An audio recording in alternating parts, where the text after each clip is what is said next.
Welcome once again, and now to share with us what's trending across the continent and in entertainment and elsewhere. We have Elizabeth Musa joining us. Good morning. Good morning to you, Osarage. Good morning to you, Blessings. Good to have you here this morning. What's going on? It's been a very chaotic last 48 hours. Pretty chaotic to be honest.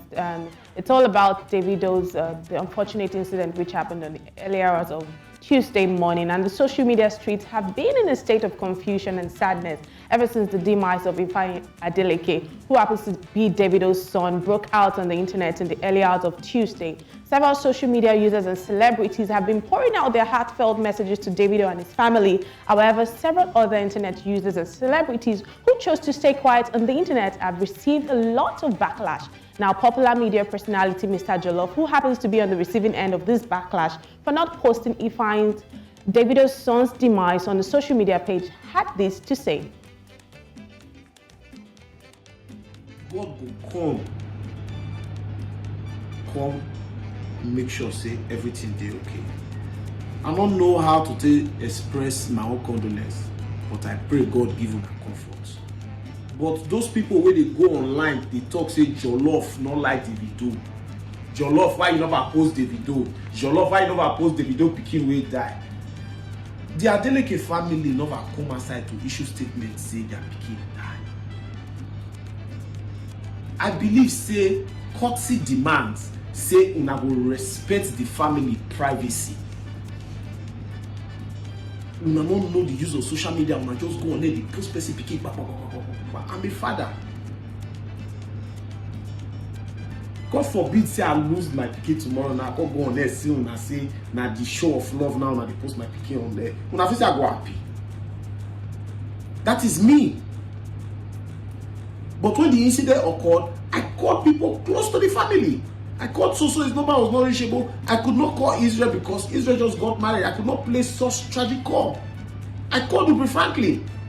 He was on his way from London to Lagos, and I expressed my sincere condolence. So what is you people's problem? That is Mr. Jollof, of course, reacting to people who have complained about the fact that some particular celebrities aren't posting on their social media. Now, popular singer Seun Kuti was also castigated for his post, which he put on his Instagram page on Monday. We'll take a look at this post and then take a look at Seun's reaction. Now, that was the post by Seun Kuti. They handle Big Bird Kuti. It says over 1 in 10 children in Nigeria die before their 5th birthday due to acute hunger. But then people are, of course, lashing at him and saying that why is he making this post right now is being insensitive, especially in the light of the death of the son of Davido. But let's take a look at what Seun Kuti had to say in this video. I make posts about children dying. Suddenly, that's a problem because Davido's child died. Now, in my post, I did not say, now I understand when people are angry, people are saying, oh, why are you mourning Davido's child? People's child are dying. I understand that that can be insensitive. But nowhere in my post did I say to anybody, don't mourn the death of Davido's child. I am a father myself. Why would I say, don't mourn the death of Davido's child? Mourn your mourning. Mourn the one we paying you. Abi? You have the right to feel what you want to feel.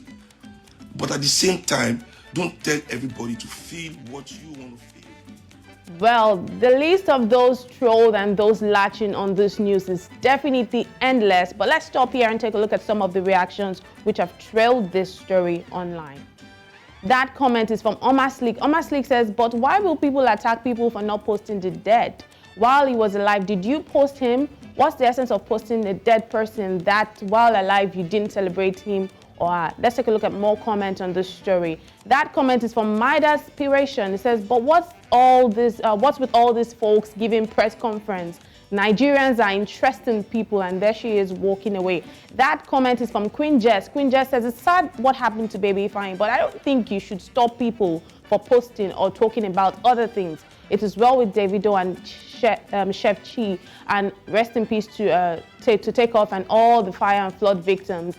RIP to those who lost their lives that we didn't know. May God heal the land. More comments on this story. That comment is from Miss Alesh. Says it as well. It's spitting facts though. So many children in Nigeria are suffering and dying and no one is talking or posting about them. But you see this Nigeria where we dey see so Ojoaye is our thing. Well, those are just the few comments we can take on this story. We could go on and on and on, and we won't even be done yet. But I'll go straight to my next story before I get back to you, Osaroge and Blessings. Now, a Ugandan family based in the United States of America who found their dad cheating on their mom via text messages decided to confront their dad by reading these messages out loud in the presence of everyone in the living room.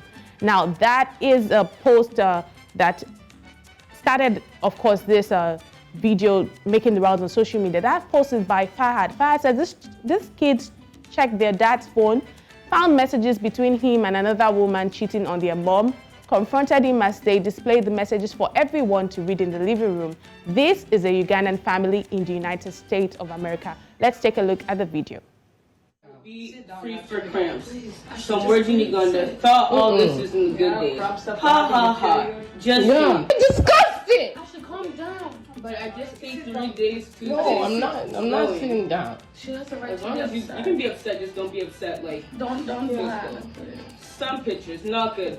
Seko, you don't know how much I've longed, but really? Today isn't far enough. Oh, hi. Got back to you. You sleeping okay? I'm just jealous. It must be fun. Let them clean that carpet. It's kind of dusty. Sleeping, going to shower. Were we not in Uganda during that time? God, were we not in Uganda at that time? You are miles away. You might look at those pics I just sent you rude. Send me some words. We'll get home in an hour. Yeah. Yeah, that's why I didn't want to, but I We was did that. you know. Explain this. You know it's sick. Dad, you want me to? Because you didn't want to fix. She want to save the marriage. How many times are you gonna go ahead? Dad. Ridiculous. As you can see from that video, there is kind of like a round table conversation, if you ask me.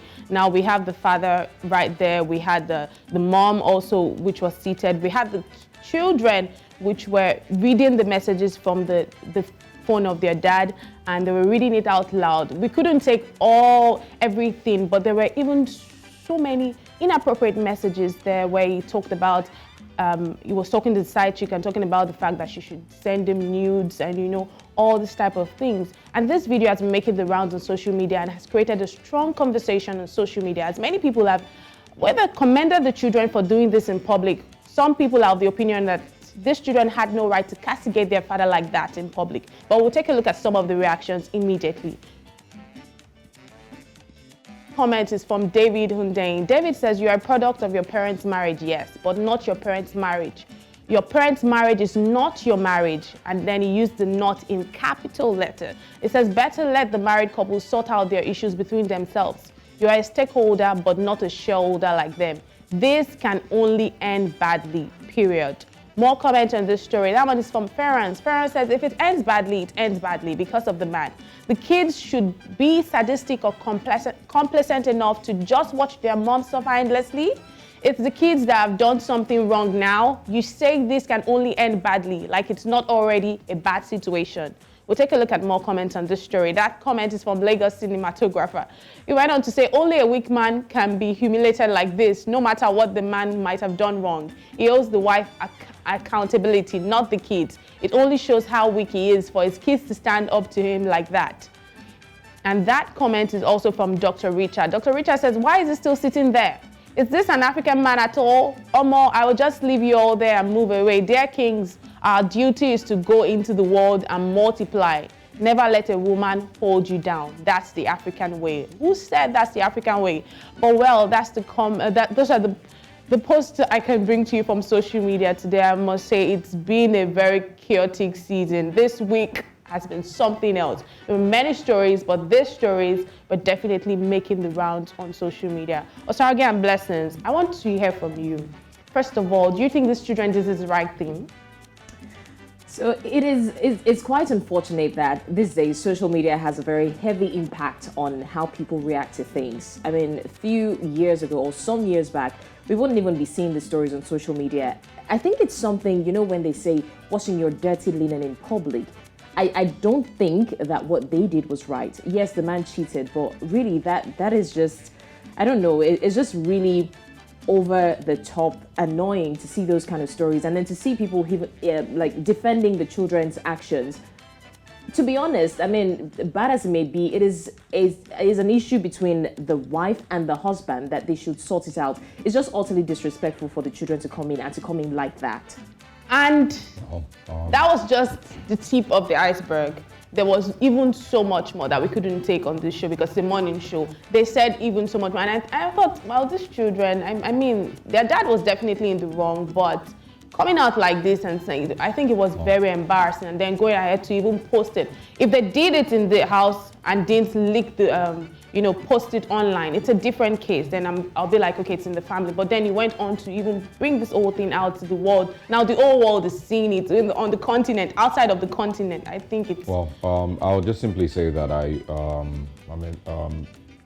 agree with Mr. Jollof, I agree with Seun Kuti, I agree with Davido. Why are you leaving out this other story? I just mentioned David Hundeng. I agree with all three of them. Okay. And I also agree with Blessings.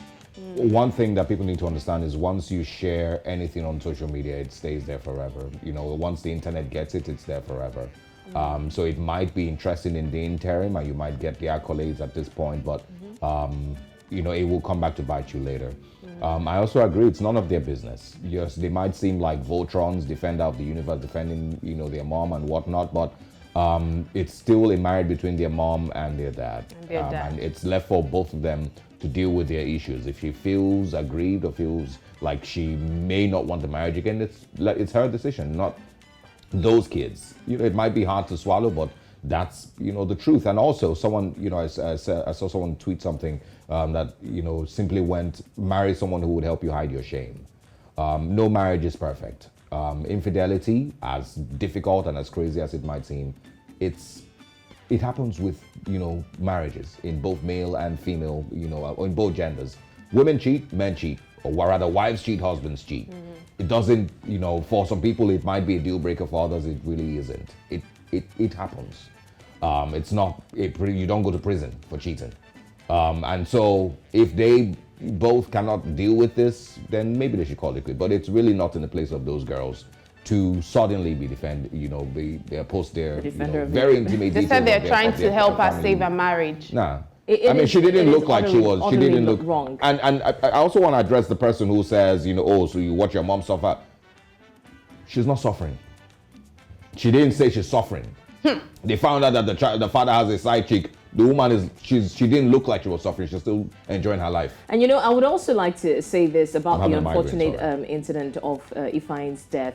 Like they say, people become wiser when it's not their situation. Everybody, even when the death was announced, a lot of people were saying, why did they travel? Why did they leave the kids? So people will always say what they want to say, but people mourn differently. The fact that someone's child died doesn't mean that everybody should call them. They even said, it's not now that you start calling them, bombarding them with calls just to show that you care and to show the social media that you're actually standing with this family. People mourn differently. So social media should just pipe down a little bit, really. Very, very, very correct, Blessing. And Mr. Jollof even mentioned something that he didn't post the child on his birthday, which was about over 10 days ago. He didn't post him. So why is he posting the child now? A lot of Nigerian social media is performative. He's a friend of mine, and I don't agree with everything he says or does, but I agree with this one. And I totally, on the same side. I never tweeted anything about the whole Davido saga because I never tweet about Davido, so I can't wake up tomorrow morning and just suddenly, because it's performative, and there's a social media drug, the endorphins that come from social media that Nigerians would need to, have a reassessment about. But anyway, thanks very much for sharing these stories with us. Thank you, Lizzie. Looking forward to seeing you again, Liz. Pleasure, guys.